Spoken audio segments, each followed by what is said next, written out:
It has all come to this. We have one more game to cover. Technically a movie, too. But yeah, welcome back, everybody. I'm Drak. And we have hit the end of our Blizzcon coverage. And this is a doozy, so I'm just going to kind of put a couple of notes here really quick before we get into it.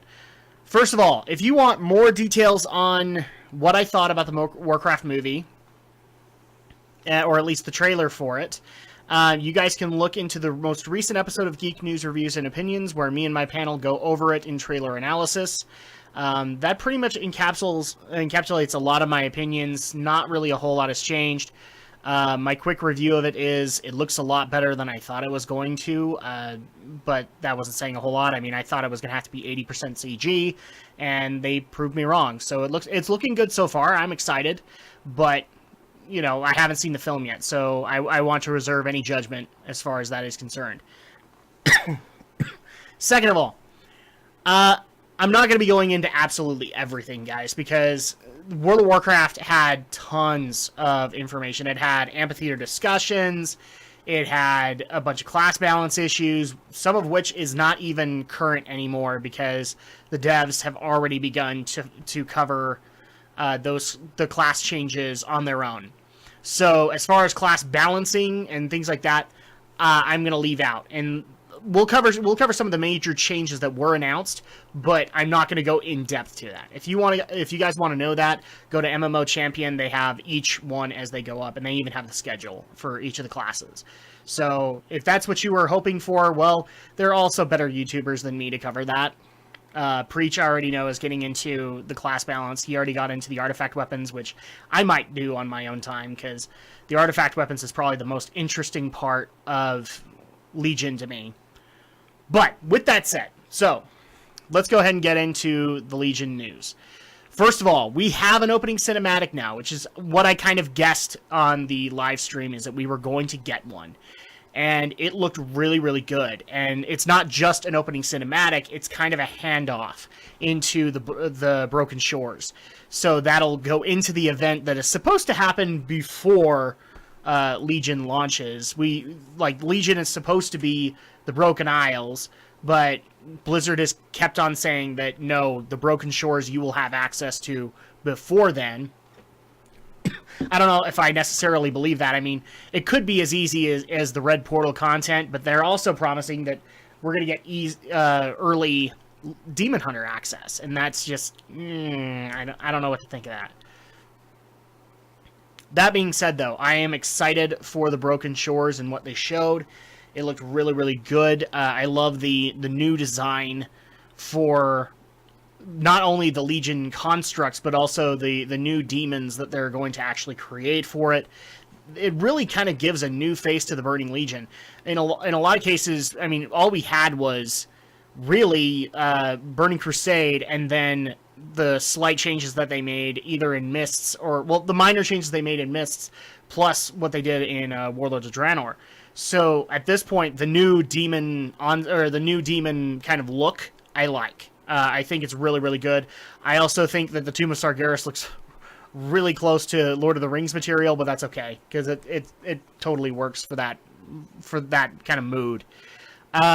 So we also got a bunch of new information on the Demon Hunter starting experience, including kind of the concept art of the cinematic where we see Illidan actually trying to push us into the mission on Mardoom.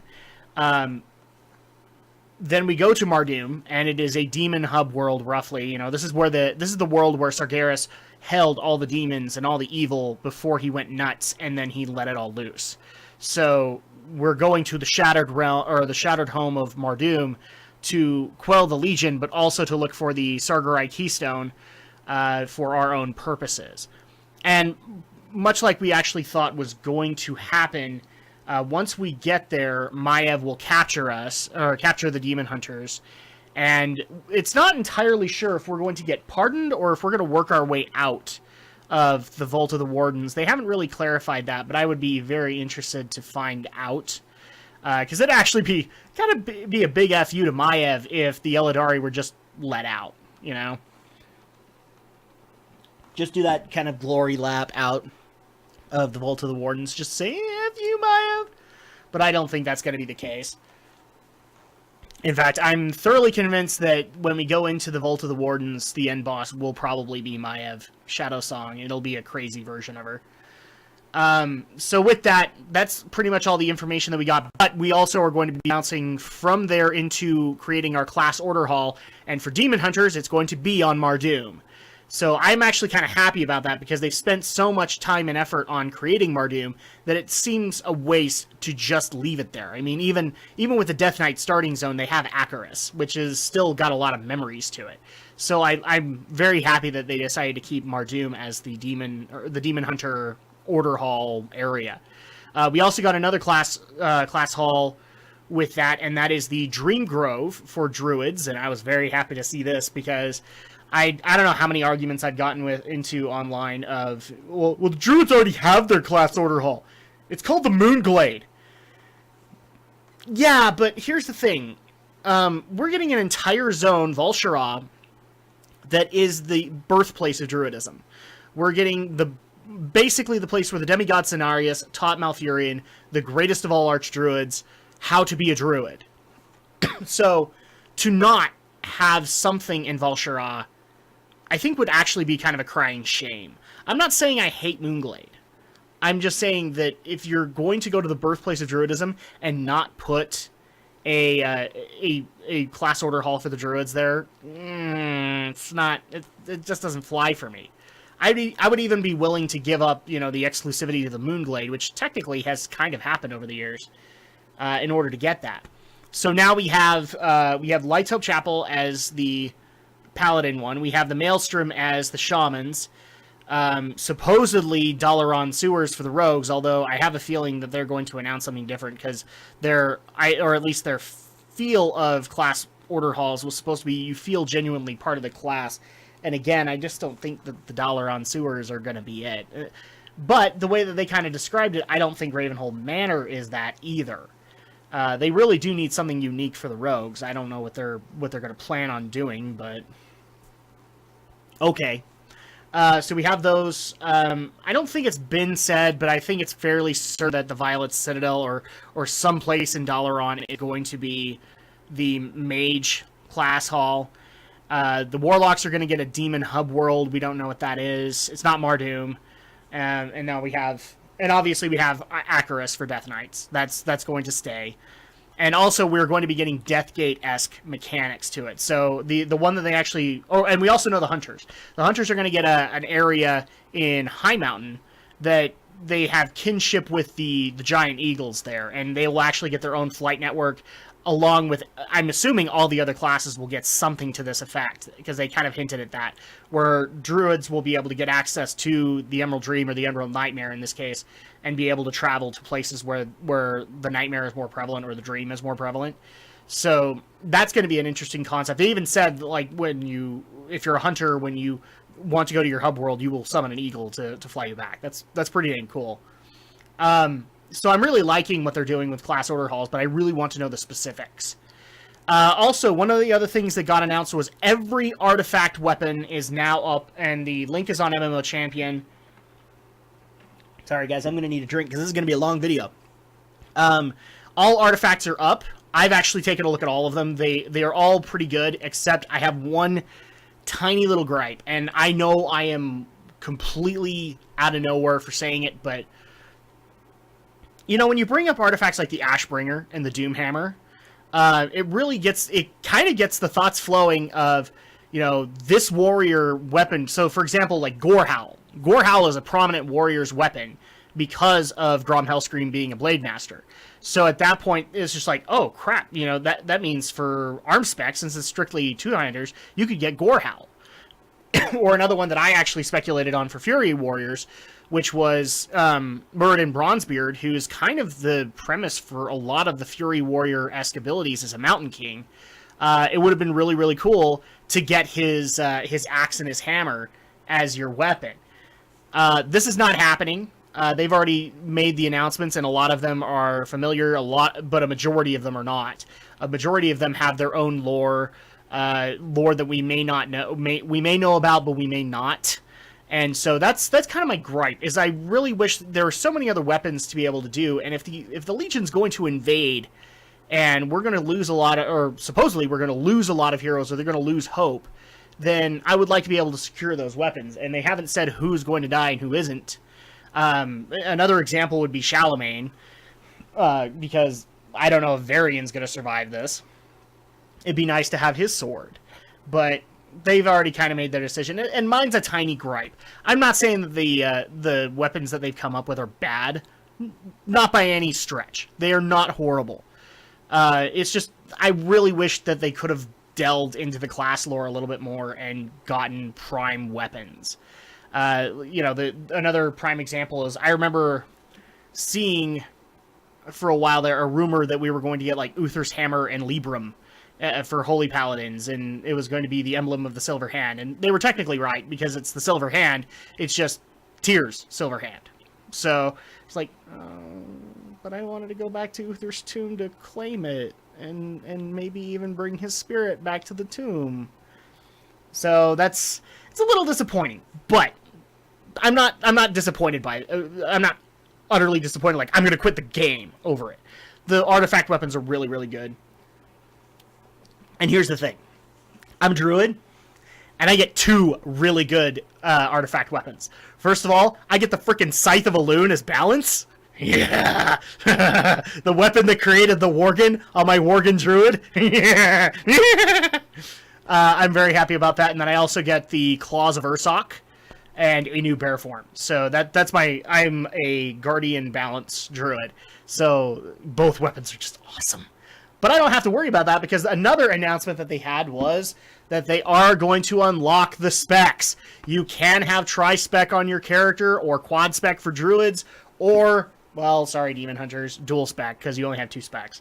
You can have them all. You can go, and the way that they made it sound was you can go and do the quests for all of the weapons. But obviously, with the artifact power and the relics being limited, it's pretty apparent where your resources are going to go. Your main spec will get a majority of it until it's completed. Then you can go into your off spec, and then into your second off spec. So that's great and all. I mean, now I can be a feral druid or a resto druid and help out my raid, but I can already tell you that balance and guardian are probably going to get my first priority on the matter. And by the way, I am digging the new cat form and the new bear form. And also the new HD Boomkin form, although I still will do Glyph of the Stars because the Worgen is better. That's just me, so don't get mad at me. So another thing that got announced was the reworking of the classes. And again, I'm not going to go into too many details, but I am going to bring up some shining examples. So first of all, we're going to have new resource systems for the Shadow Priest. Basically, they're going to be running off of an insanity meter, and the more insane they get, the more damage they do, but it also attunes them to the void and the power of the old gods. I actually like that idea, because I've played Shadow Priest, but it hasn't really felt like there's been a solid idea of where the power comes from. And so at this point, channeling the power of the old gods, I'm fine with that. Although, having tentacles grow out of my body, I don't know how I feel about that, but, well, you're channeling the power of the old gods. Another thing that would have been cool, too, is if you were channeling the powers of the void like Ner'zhul was. Which I guess they kind of connected the void and the old gods together, so... No major thoughts there. We also have a new mastery talent or a new mastery for arcane mages. So instead of having to watch the arcane blast buff go up, it's going to be a prime part of your rotation. The more you get that buff, the more it's going to increase your mana pool, and so it's actually going to make sense for you to just pump out huge damage with Arcane Blast. At least that's the way they made it kind of sound, is that it was going to double your mana pool and just let you go nuts.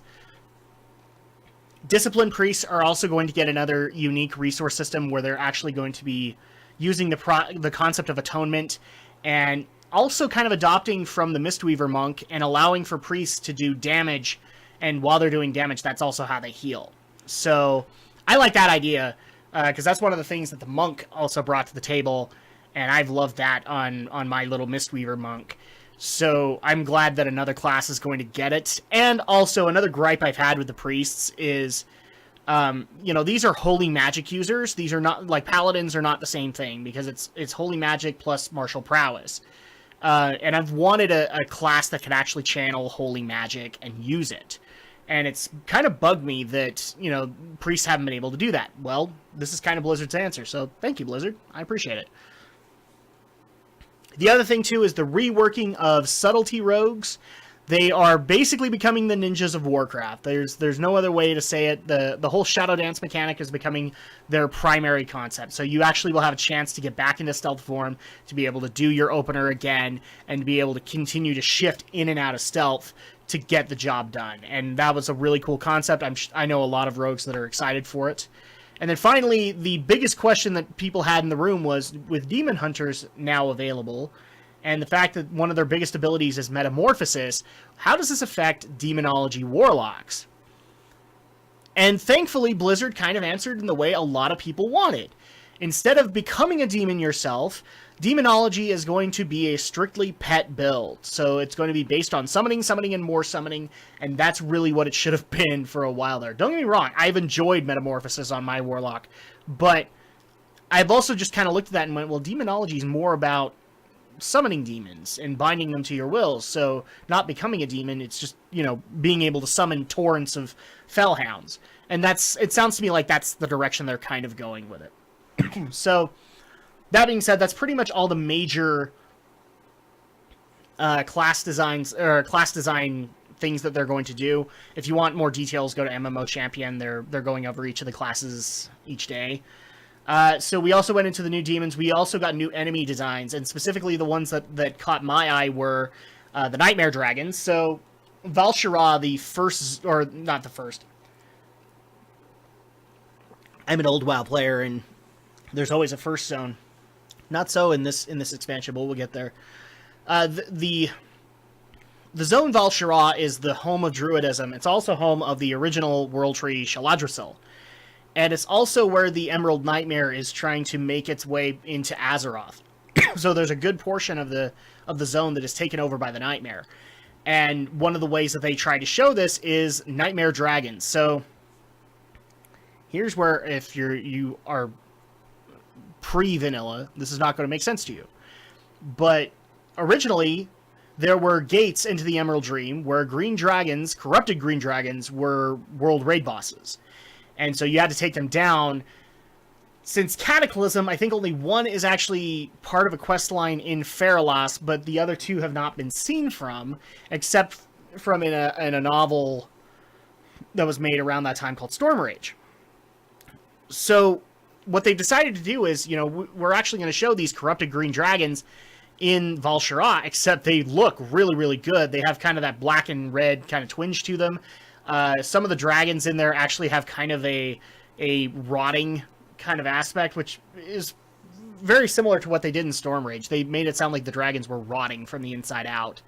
And so I like a lot of the designs they've come up with for the Nightmare Dragons. We also got new updated Naga models, and there will be new Naga models, including a Naga Brute in Azuna.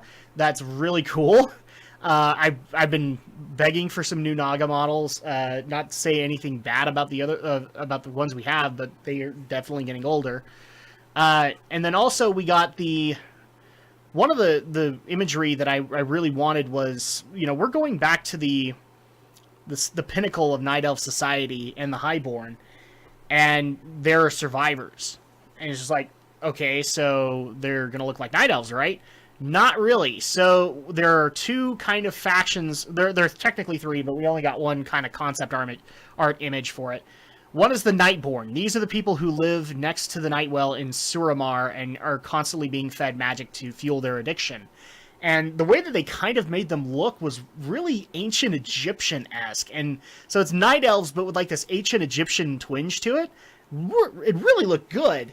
And then they also had the Night Fallen. These are the people who are exiled from Suramar and actually have to deal with their magic addiction. And they're kind of creepy. So if people remember, like, from the Blood Elf starting zone where they had the Wretched, the Blood Elf equivalent of kind of losing yourself in your addiction, these guys are like, they literally have their rib cage is sticking out. They are thin as crap. They also look very pallid and very kind of creepy, like creepy to the point where you're almost worried they'd actually take you out to get some magic. But you're supposed to be working with them in Suramar, so I love the models thus far, and I especially love that even to this day, they're still working on Suramar, because this is like the first time they're ever going to do a Night Elf metropolis in World of Warcraft, and this is the pinnacle of Night Elf society. So, and the fact that they're survivors, yeah, I really want them to put the polish on to this area. So that's pretty much like all the world stuff that we got. We also are gonna get a professions overhaul, and by that I mean, first of all, we're going to get a new interface that basically allows you to favorite recipes that you like. You can also increase. I don't know what the proper word here is, but you basically can level up your professions or level up your recipes so that it takes less resources but has higher effects. So they have that way to basically make some people who professions in WoW is all they do, they can have that level of prestige.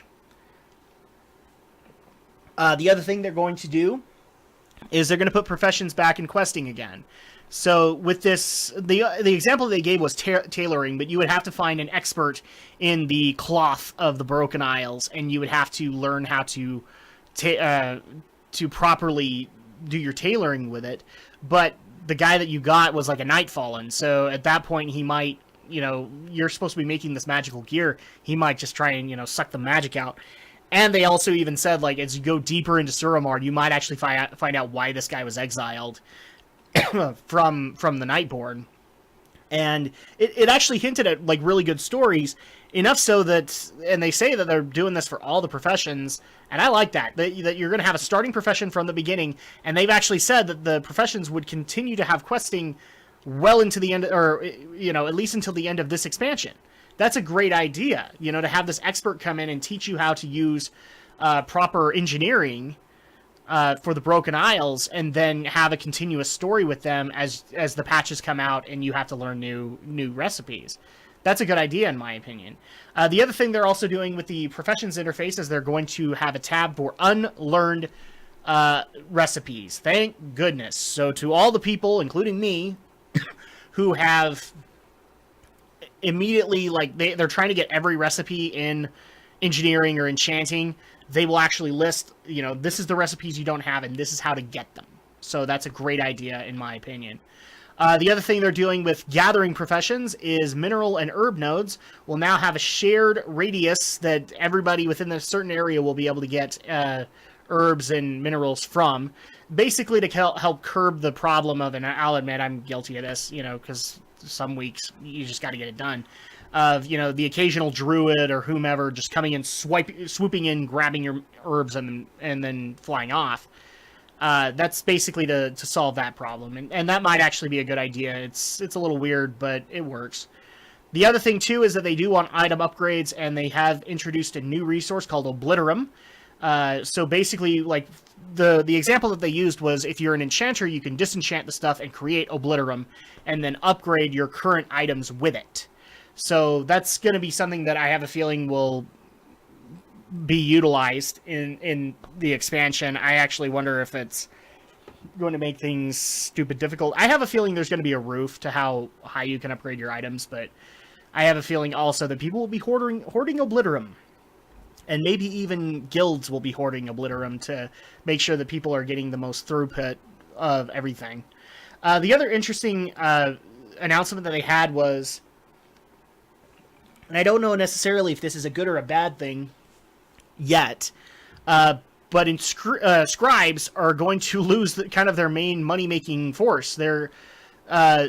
So minor glyphs aren't going away, but they're basically being attached to the spells instead. But they're getting rid of major glyphs. And with that, instead, they're going to create other things that scribes can make, one of which was really cool, called the Vantis Rune. So let's just say you're having trouble with a boss, and you can actually create a Vantis Rune for that boss, which would give you an extra 10% damage or 10% healing to help you like, if you're really close to killing that boss, that's a great way to be able to rise above the brick wall and keep moving forward.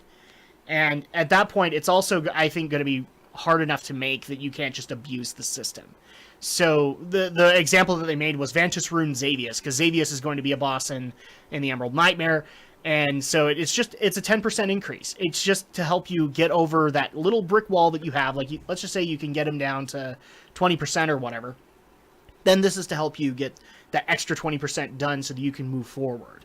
I like that idea, and I also think it's going to be a good idea moving forward, especially for raiding guilds, like casual raiding guilds like my own, where maybe we get stuck at a brick wall and it's for stupid reasons, because we know the fight, we know how to take them down, but now this gives us that little edge. So that's helpful. Let's see. We also will have new rare items, so you will be able to collect rare items out in the world again, but they added an extra little perk to that. Some of the items that you will be able to collect will be legendary. So there won't, the way that they're kind of making it sound, because the artifact weapons, there won't be an artifact or a legendary ring or a legendary neck that you have to go collect endless resources for. But as an addition, you know, we are going to a very old land, and so some legendary items might just be laying around. And a couple of the examples that they made were very class specific. So one of the ones was a cloak, or an agility cloak, that basically for every point of haste you have, you get run speed bonus. So that's really going to be great for rogues, but also for cat druids and for monks. The other one that I saw was very class specific because it was paladin, and it was for every target your adventure shield hits for protection paladins, you lose 3 seconds on your cooldown to Guardian of Ancient Kings. That's awesome. And I like those kinds of legendaries where it actually feels kind of Diablo-esque, but it feels like they are legendary and they are meant for you. So I like the idea that they're doing that. The other big announcement they had with the world was this is the first time that they're doing it, but this will be the first... again, this is the first time they're doing it, but the 4 zones on the outer end of the Broken Isles will be scalable. So let's just say, for the sake of argument, because all the WoW expansions have had 1, maybe 2 starting areas, the example that I can make, Burning Crusade had Hellfire Peninsula, Wrath of the Lich King had Howling Fjord and Borean Tundra, Cataclysm had Hyjal and Vashir, Pandaria had the Jade Forest back to 1, and then we had faction-specific ones in Warlords of Draenor, where the Alliance started in Shadowmoon Valley and the Horde started in Frostfire Ridge. This one basically says, oh, you want to start in Val-Shara? Then start in Val-Shara. And you can do it however you want and still be able to get your experience. Oh, but wait, your friend logs on one day and you're just like, well, let's just go to Stormheim and level for a little bit. You can do that, and it doesn't affect things. Basically, the zones will get you up to, I'm guessing, about 108, and then at that point you'll need to go into Suramar to finish that up, and that is a set 108 to 110 leveling zone. So basically your endgame content kind of zone. I like that idea because it allows for me to have a unique experience every time I do the Broken Shores, either with my main or with an alt. So like I've already decided that on my druid I want to go to Val-Shara because it's the home of druidism, and I want to be able to go there first for my class, for the flavor of my class. Then at that point, go wherever I want afterwards. And even in some cases, like, there are specific artifact appearances that will be bound to the quest lines in those zones. So it may be actually advantageous. Like, if you want the Flaming Ashbringer and the only way to get it is to quest through Azuna, you might want to start in Azuna so that you can get that early on. Because your artifact weapons, you're going to be looking at the entire expansion. Granted, you'll be able to interchange the appearances, but yeah. The other thing they're also going to do is increase endgame content. Basically make it so that, kind of like Diablo, that's the best way I know how to describe it, is you're going to have like a daily quest or a weekly quest that you can do, and you'll have up to 5 of them, and then they will lead to a reward. And the way that they kind of have explained it is, you know, you may have quests that come from a reputation faction that you need to go get. Those guys will stay with you for a couple of days, so if you want to go do something else, you can. Another one was very class-specific, so the example that they showed was they're going to bring back pickpocketing quests for rogues. I have a feeling there will be another druid-esque one there. There will be mage-specific ones, too. You can do dungeons, you can do whatever you want, but basically there will be enough stuff that you aren't actually able to complete it all in 1 week. I love this idea. It basically allows for me to be able to change it up, and I have tons of alts. So it allows for me to say, well, I want to go do a reputation faction thing this week on this character. That's a great idea, in my opinion. And also another way that they're going to improve endgame content is they're also revamping the challenge mode dungeons. And the way that they're doing that is instead of complete the dungeon in this time, you're going to get keystones. And this is very reminiscent of Diablo again, with the Greater Rifts. But you get a keystone that basically says, okay, well, the first time you go through here, bosses or enemies' health is going to be higher. You complete that, you level up the keystone, and now we'll have an additional thing saying they do more damage. Okay, cool, you level that up, and now they're going to add in, unique effects. So one of the ones they showed was at 30%, all enemies, whether they be boss or trash, will enrage. So that makes you have to kind of play it safe in there.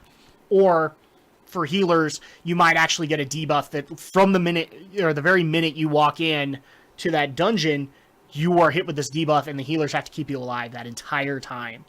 And that's cool to me. That actually puts some lasting rewards to it. And if you are able to continue to complete, you will get rewards for it. So this is actually a great way for people who can't necessarily get into raids and don't want to do LFR, that they can get raid equivalent gear and never have to step into a raid. Unless like their raiding guild comes in and says, dude, can you be a buddy this week? And, our tank is off doing something. Can you help us out?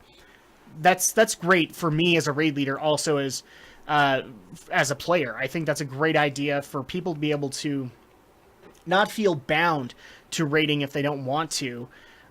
They can also get their gear in this way too. So I love the idea of the new revamped challenge modes. And I actually think, they should come up with, or they should keep doing this with patch content too. I think it'll be very lasting for all of it.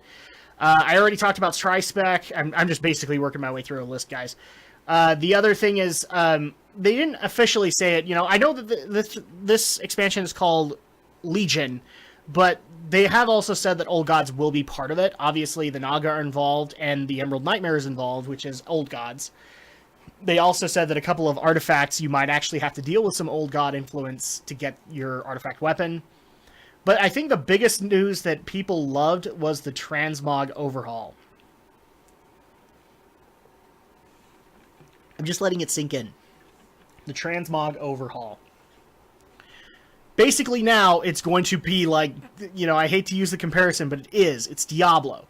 The Transmogrify menu will have the appearances set up in this menu, and another big feature is like they are going to take all of the quest items that you've been able to acquire over your vast amount of years, and let's just say you picked one of those items, they're going to give them all to you. So you have access to all that stuff if you want it for specific looks. And it's basically so you can create your own unique transmog. You can not only create one, you can create multiple, which is something I've been asking for. Like as a druid, I may want to have a separate transmog for my bear set, but I also want to have that balance set. So that this allows for you to be able to do that. Or maybe you want to have like a role-playing set where you're just walking around outside of your armor. And this will allow you to do that. You could also have seasonal sets. You can create a bunch of this stuff. And the other thing, too, that a lot of people got excited for is that you can now, in the game as of right now, you could hide your helm or your cloaks. Now you can hide your shoulders, too. So you can look forward to that. I personally don't care. I only usually get rid of the helms, or in the case of like a warrior or something like that, I get rid of the cloak. Because if I'm going to have a cloak, I want something completely covering all of me, kind of thing. So the transmog overhaul, I think, is a great idea, especially since transmog has become such a big thing in WoW. So this level of customization really works and really helps out those players who want to have like the perfect transmog for their character. I look forward to messing around with it, and maybe, like I was only transmogging armor. This might actually motivate me to go and transmog weapons, just to get the enjoyment out of that. But that's going to go ahead and do it. That's pretty much all the highlights of World of Warcraft Legion. Again, if I missed anything, I apologize. Put it in the comments below. Maybe I'll go in more detail on another video. Or you can go to MMO Champion and look up all the discussions that have been happening.